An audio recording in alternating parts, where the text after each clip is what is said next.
He went to sleep, shivering on the dirt floor of a collapsed Nevada silver mine, a forgotten veteran with nothing but a frayed sleeping bag and haunting memories. By morning, a freak rock slide revealed a secret sealed for a century, thrusting him into a deadly, multi-million-dollar nightmare. The wind howling across the high Nevada desert felt less like weather and more like a physical assault. It was late October 2021, and the temperature along Highway 95, just outside the fading town of Tonopah, was plummeting toward freezing. For Nathaniel Brody, the biting cold was just another adversary in a long war that had never truly ended. Nathaniel was 42 years old, though the deep lines etching his face and the permanent exhaustion in his pale blue eyes made him look significantly older. A former Marine combat engineer, he had spent 2 tours dismantling improvised explosive devices in the dust-choked streets of Helmand Province. He had survived the shrapnel, the ambushes, and the deafening blasts that still echoed in his nightmares. But surviving the peace back home had proven to be an impossible mission. The VA system in Reno had tried to help, but the sterile white walls and the constant hum of fluorescent lights triggered a claustrophobic panic Nathaniel could rarely suppress. He couldn't hold down a job, couldn't maintain a lease, and eventually, the margins of society had simply swallowed him whole. For 3 years, he had been a ghost haunting the American West, living out of a weathered canvas rucksack, seeking only isolation and silence. Tonopah was usually a safe place to pass through, a town that understood the desire to be left alone. But a freak early-season blizzard was rolling over the San Antonio mountains, threatening to drop a lethal blanket of snow and sub-zero temperatures over the region. The few local shelters were already turning people away, packed to the brim. Even if there had been an empty cot, Nathaniel's severe PTSD made sleeping in a room full of unpredictable strangers a psychological impossibility. He needed shelter, and he needed it away from civilization. Months prior, while wandering the desolate scrubland 10 miles east of the town, Nathaniel had stumbled upon the forgotten remnants of the Liberty Bell mining district. It was a scar on the earth left over from the silver boom of the late 1800s. Amidst the rusted tailings and collapsed wooden head frames, he had found an old horizontal adit, a tunnel carved directly into the side of a steep, rocky ravine. The entrance was partially obscured by decades of rockfall and overgrown sagebrush, making it invisible to off-roaders and casual hikers. With the sky bruising into a violent, stormy purple, Nathaniel adjusted the heavy straps of his rucksack and began the grueling trek toward the ravine. The wind whipped coarse sand against his face, stinging his skin. By the time he reached the hidden entrance of the mine, his hands were entirely numb, and his breath was pluming in thick white clouds. He slipped through the narrow gap between the collapsed timber supports, instantly feeling the heavy, dead silence of the underground. The temperature inside the shaft was a constant, damp 50 degrees. Chilly, but a life-saving sanctuary compared to the lethal blizzard screaming outside. Using his military-issue tactical flashlight, Nathaniel scanned the tunnel. It was a classic 19th century drift, about 7 feet high and reinforced with ancient, petrified Douglas fir timbers. The air smelled of oxidized copper, damp earth, and the faint, sweet decay of old wood. As a former engineer, he instinctively checked the structural integrity of the ceiling. The rock looked surprisingly solid, cut straight through dense basalt. He set up his meager camp about 50 feet deep into the tunnel, well past the reach of the wind, but close enough to see the faint gray light of the entrance. He unrolled his military surplus foam pad and his patched sleeping bag. Dinner was a half-eaten sleeve of saltine crackers and a lukewarm canteen of water. Sitting in the oppressive dark, listening to the muffled roar of the snowstorm outside, Nathaniel felt the familiar, heavy weight of his isolation.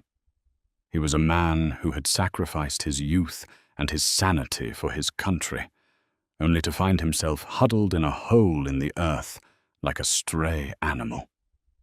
He wrapped the sleeping bag tightly around his shoulders, closed his eyes and waited for the dawn, praying the mountain wouldn't decide to bury him in his sleep. Nathaniel survived the first night, but the storm did not break. For 36 hours, the blizzard raged across the Nevada high desert, dumping feet of heavy, wet snow. Trapped inside the mine, Nathaniel conserved his flashlight battery and rationing his dwindling water supply. The absolute darkness of the shaft was disorienting, playing cruel tricks on his trauma-wired brain. Shadows seemed to writhe, and the steady dripping of condensation sounded like distant, rhythmic footsteps. On the evening of the second day, the earth began to groan. It started as a low, subsonic vibration that vibrated through the soles of Nathaniel's worn combat boots. Then came a sharp, deafening crack, like the report of an artillery shell, echoing from deep within the bowels of the mountain.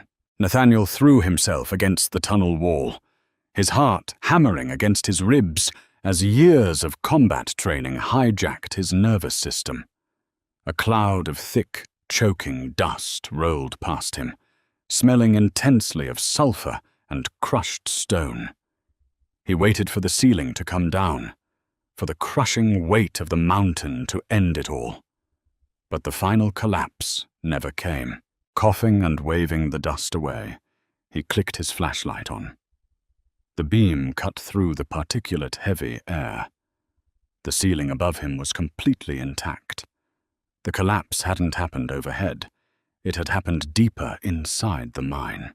Curiosity, heavily laced with a survivor's need to secure his perimeter, drove Nathaniel forward. He pulled a heavy steel pry bar from his pack, a tool he carried for scavenging, and cautiously moved down the tunnel.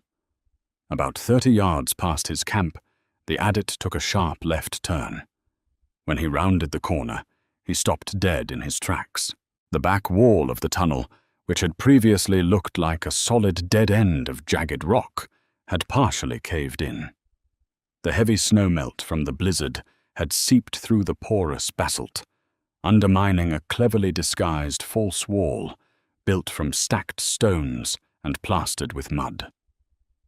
The water had washed away the ancient mortar, causing the entire facade to slump forward.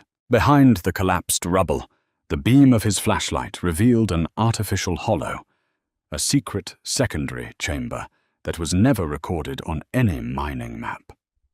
Nathaniel climbed over the pile of fallen rocks, his boots crunching loudly in the eerie silence. The air inside the hidden chamber was incredibly stale, untouched by oxygen for over a century. The room was small, roughly 10 by 10 feet, and entirely lined with thick, heavy timbers to prevent any cave-ins. In the center of the room sat 3 massive, iron-banded wooden lock boxes. They were covered in a thick layer of white dust and draped in the brittle, mummified remains of heavy canvas tarps. Nathaniel approached the nearest box, his hands trembling slightly. He knelt in the dirt, wiping the dust away from the heavy iron lid. Faint, stenciled black lettering emerged from the grime. Property of the C.C. Mint, transit batch. 404, 1893. Nathaniel's breath hitched. C.C. Mint, the legendary Carson City Mint. He wedged the flat edge of his steel pry bar beneath the heavy iron hasp of the lockbox. The ancient padlock, rusted and degraded by a century of subterranean moisture, snapped with a sharp, brittle crunch. Nathaniel threw his weight into the bar, prying the heavy lid upward. Its rusted hinges shrieked in protest before the lid finally slammed backward against the cavern wall. Nathaniel aimed his flashlight into the box, and the reflection nearly blinded him. It wasn't raw, unrefined silver ore. The box was packed to the brim with tightly bound, wax-sealed canvas sacks, several of which had rotted open over the decades. Spilling out of the torn fabric was a mountain of pristine, uncirculated Morgan silver dollars. But that wasn't what made Nathaniel's heart stop. Nestled beneath the silver were dozens of dull, heavy, rectangular bricks. Gold bullion. Nathaniel reached out, his calloused, freezing fingers closing around one of the bricks. He lifted it. It weighed nearly 25 pounds, incredibly dense and remarkably cold. Stamped into the face of the gold was the undeniable seal of the United States assayer. He was looking at a fortune. Based on the sheer volume of the 3 crates, there had to be millions of dollars in rare historical coins and raw gold sitting in the dirt. His mind raced, trying to piece together the history. In the late 19th century, stagecoach robberies were rampant across the Nevada Territory. Outlaws would often hijack bullion shipments destined for San Francisco, hiding the loot in abandoned mine shafts with the intention of returning when the heat died down. Whoever had hidden this staggering fortune had sealed the wall perfectly, only to likely meet their end at the end of a sheriff's rope or in a barroom gunfight, taking the secret of the location to their grave.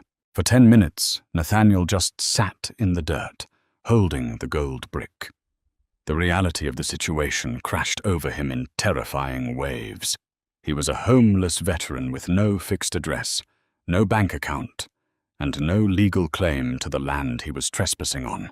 If the authorities found out, the government would seize every single coin, and he would likely be arrested for looting historical artifacts. If word got out to the wrong kind of people, he would simply be murdered, his body left to rot in the very shaft where he found the treasure. He needed a plan. He needed to extract just enough to get himself on his feet, find someone trustworthy to fence it, and figure out how to launder the rest without drawing the attention of the federal government or the ruthless criminal elements that operated out of Las Vegas. Nathaniel carefully placed the gold bar back into the chest and closed the lid. He needed to pack his camp and camouflage the collapsed wall as best he could until he could return with a vehicle and proper equipment. He turned around to head back to his camp, swinging his flashlight beam toward the tunnel entrance. The beam swept across the dusty floor of the adit, and Nathaniel froze. Adrenaline flooded his system, completely overriding the awe of the treasure. There, clearly imprinted in the thick, undisturbed dust of the tunnel floor, was a fresh boot print. It was a heavy, lug-soled tread, modern, expensive, and far too large to be his own.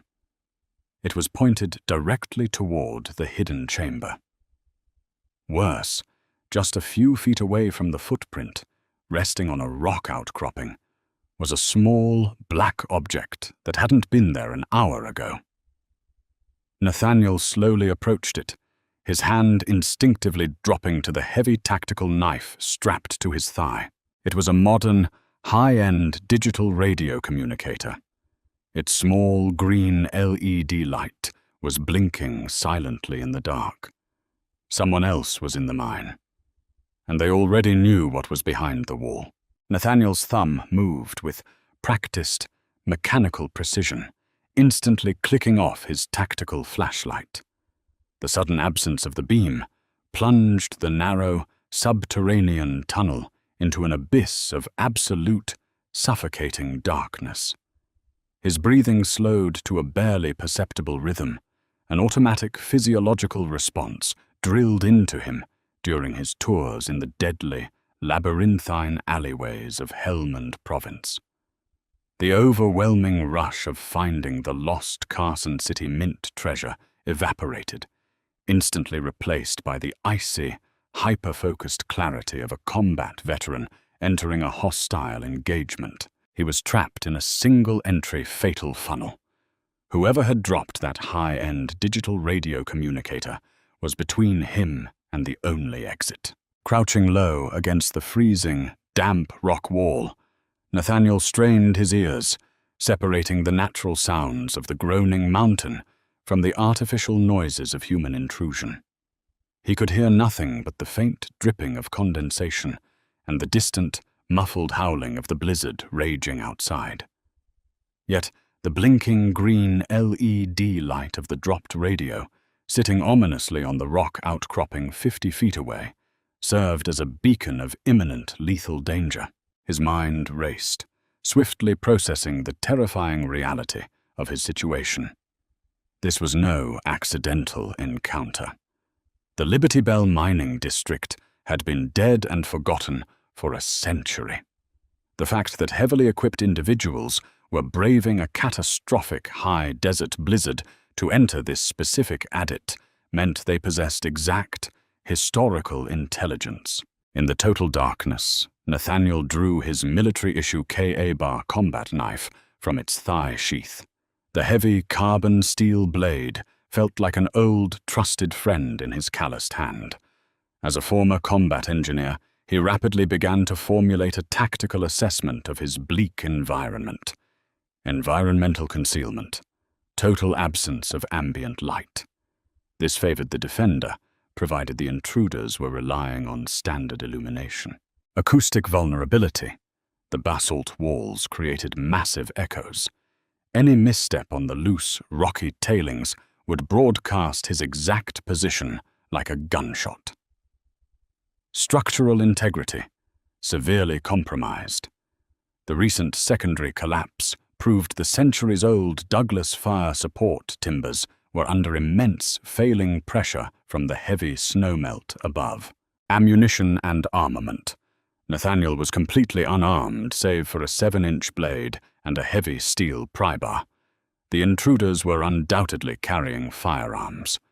Suddenly, the suffocating silence was violently broken. A sharp, distinct burst of static erupted from the black radio resting on the rocks, followed immediately by a harsh, synthesized voice breaking through the encrypted frequency. Bravo 2, this is actual. We found his primary camp near the entrance. Rucksack, military surplus gear, 0 signs of a vehicle outside. It's just one transient. The blizzard must have driven him underground. We are moving to secure the primary target zone. If he interferes, terminate him and leave him in the shaft. Acknowledge. Nathaniel's blood ran cold, yet his heart rate remained remarkably steady. The transmission confirmed his worst fears. These were not amateur scavengers or lost hikers. They were highly organized, heavily financed, and operating with a brutal paramilitia mindset. The term primary target zone meant they definitively knew about the fake wall and the millions of dollars in uncirculated Morgan silver and Asaya gold resting behind it. A moment later, a terrifying realization washed over him. The intruders hadn't turned on any flashlights. The tunnel remained pitch black, yet the radio transmission indicated they were actively advancing down the shaft. There was only one tactical explanation for moving aggressively through total darkness in a collapsed mine. They were equipped with thermal or night vision optics. To them, the pitch-black tunnel was glowing in stark monochrome green or thermal heat signatures. If Nathaniel remained stationary, his own body heat would light him up like a flare on their scopes.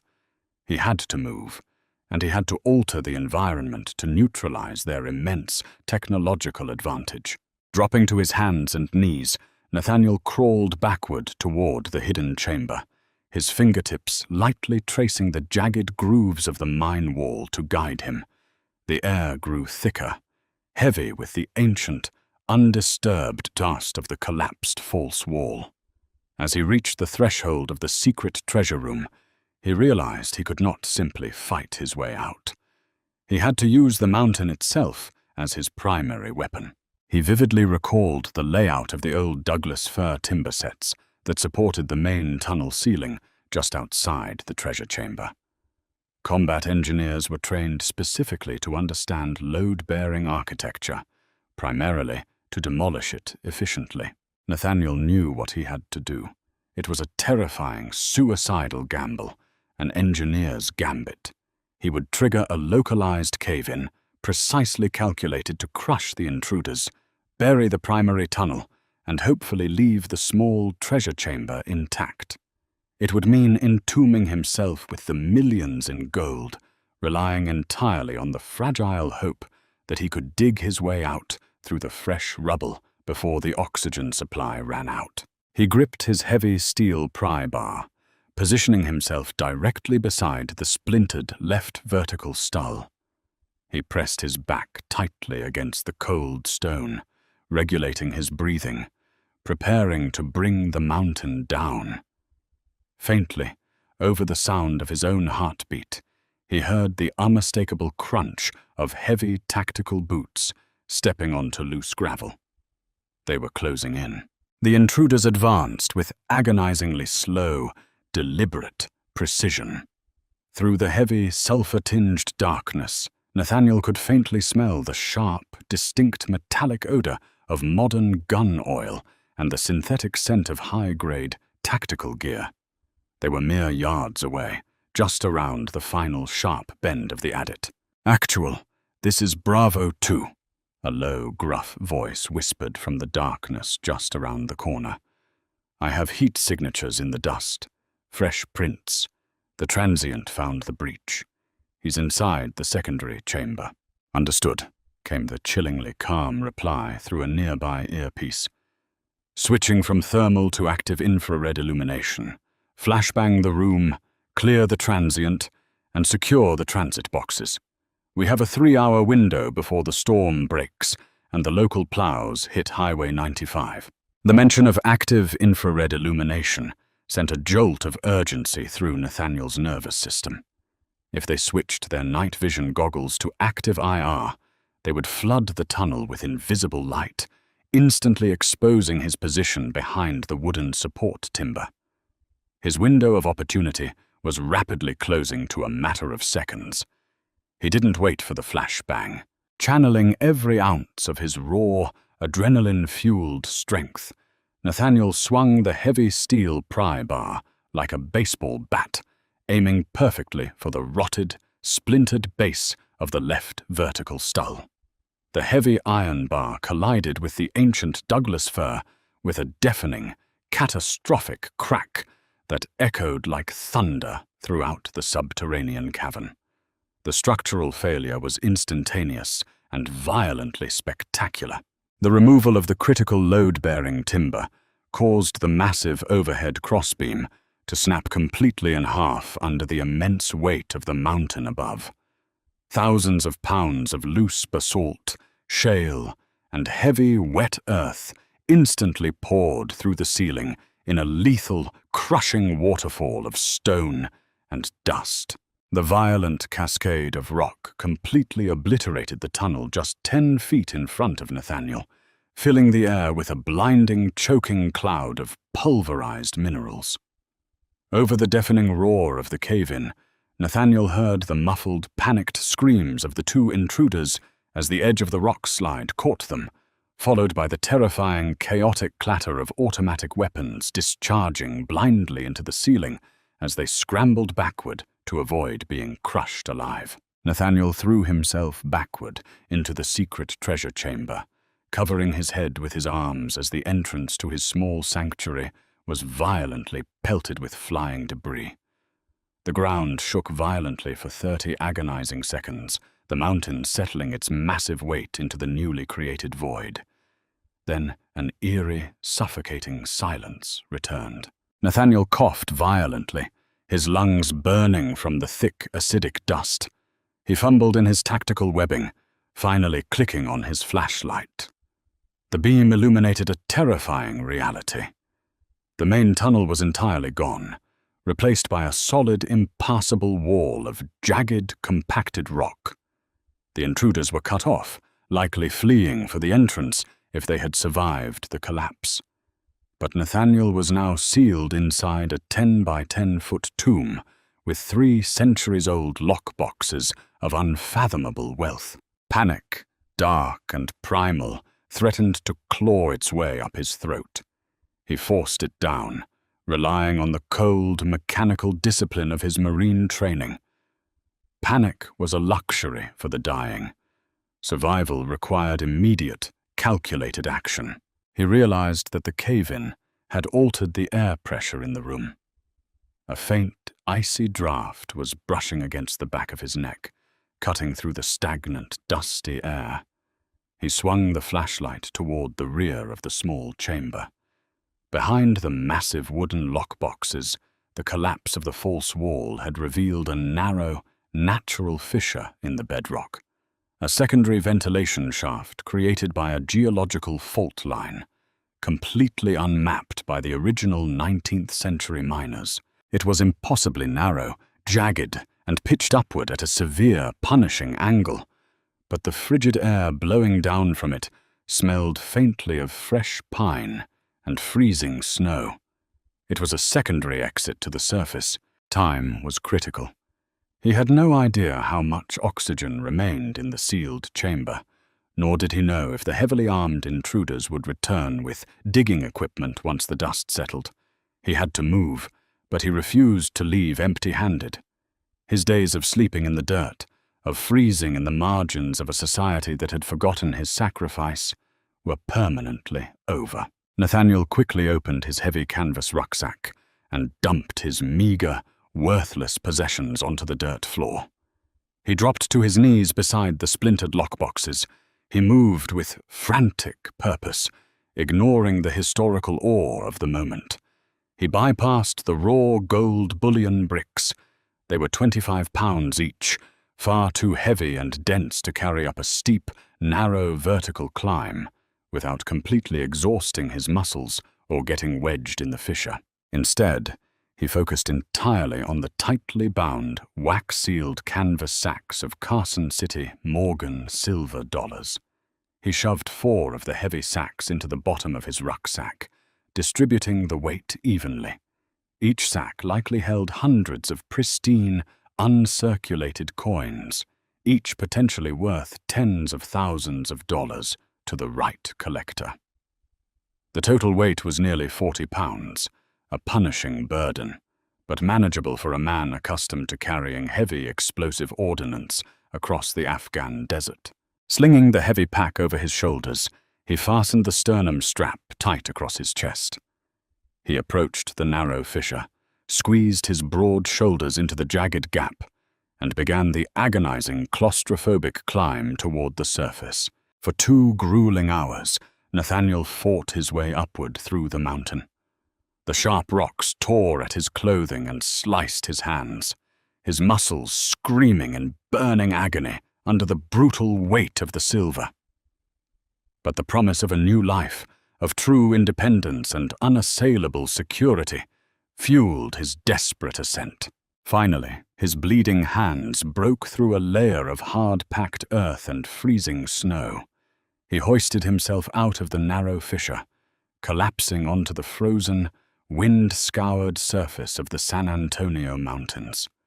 The blizzard had finally broken. The early morning sky above the Nevada desert was a brilliant, blinding, cloudless blue. The frigid air filled his burning lungs, and for the first time in 3 long, agonizing years, Nathaniel Brody felt truly alive. 4 days later, over 400 miles away, Nathaniel walked into the opulent, highly secure offices of Caldwell Numismatics in the heart of Las Vegas. He bypassed the glittering, tourist-filled casino floors and demanded a private meeting with Harrison Caldwell, a legendary, notoriously discreet dealer specializing in rare 19th-century American currency. When Nathaniel unceremoniously dumped the 4 dirt-caked, wax-sealed canvas sacks onto Caldwell's polished mahogany desk, the elderly dealer's eyes widened in sheer, unadulterated disbelief.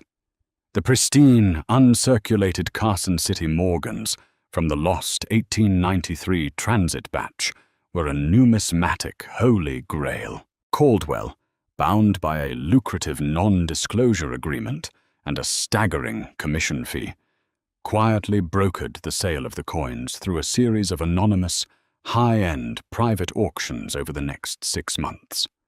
The total net yield after laundering the funds through a newly established, ironclad trust account was just over $12.4 million. Nathaniel never returned to Tonopah, nor did he ever report the remaining gold bullion sitting in the dark depths of the collapsed mine. Let the cartel-backed treasure hunters spend the rest of their miserable lives digging through the rubble for ghosts.